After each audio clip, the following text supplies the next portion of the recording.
Hi guys! So today we did something stupid and I'm going to share it with you in a while.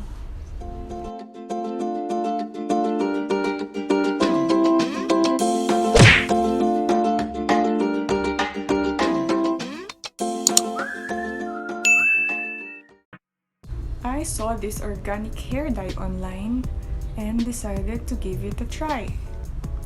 And since nag-start naman ako mag-vlog, I wanted to make a review about it.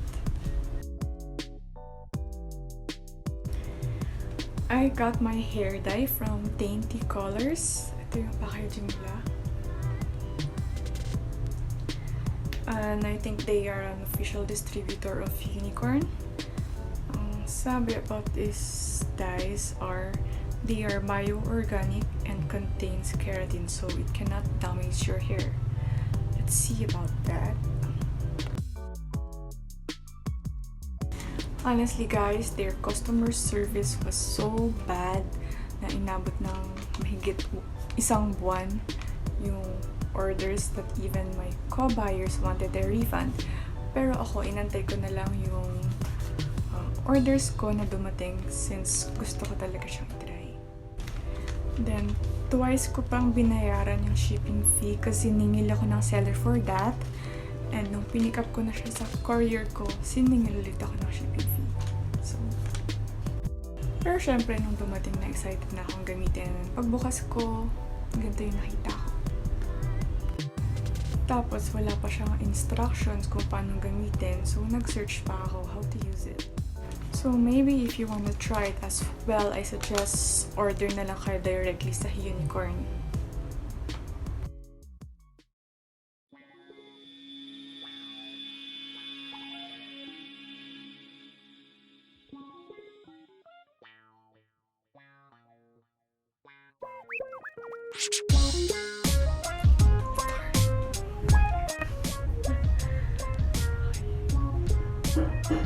Go!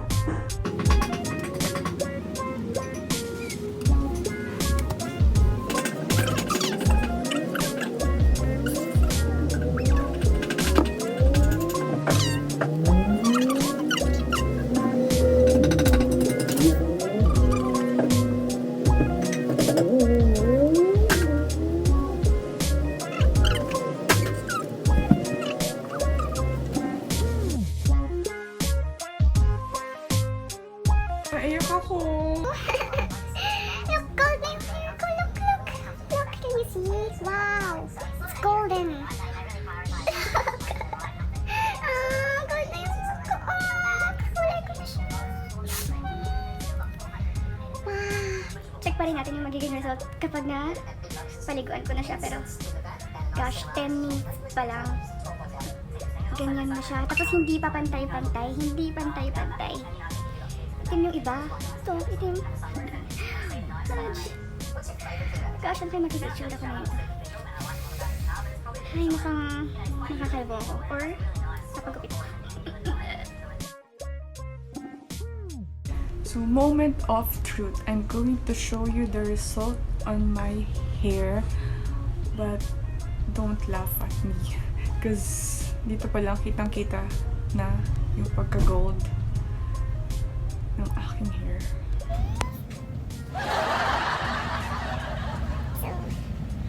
Ito may gold hair. So, ayan na siya. Sobrang gold. Sobrang...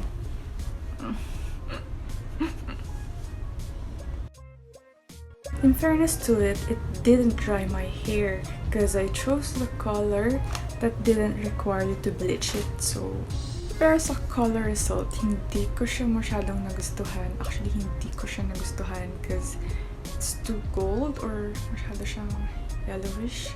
And I prefer mga ashy tones. So, baka hindi rin magtagal tong kulay nito sa akin. Kung pwede ng kulayan, gagawin ko na agad. But that's just me though. May mga taong gusto pa rin ng ganitong kulay. So, if you wanna achieve this color, try this shade. So, if you're gonna apply this to your hair, I suggest you use gloves because masakit siya sa kamay pag tumatagal.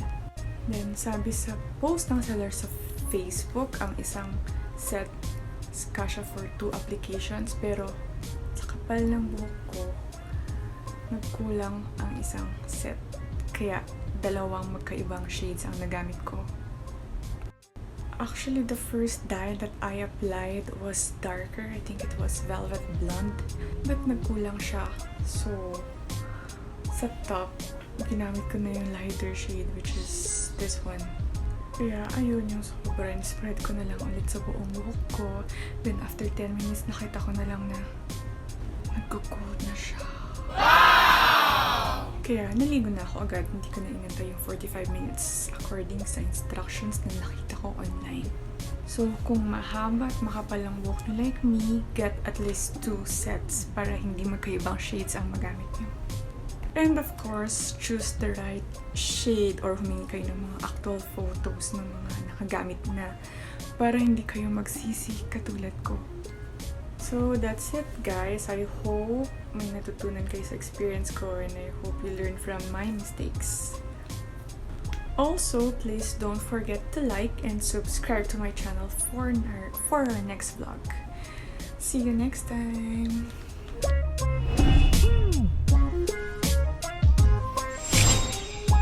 So, sana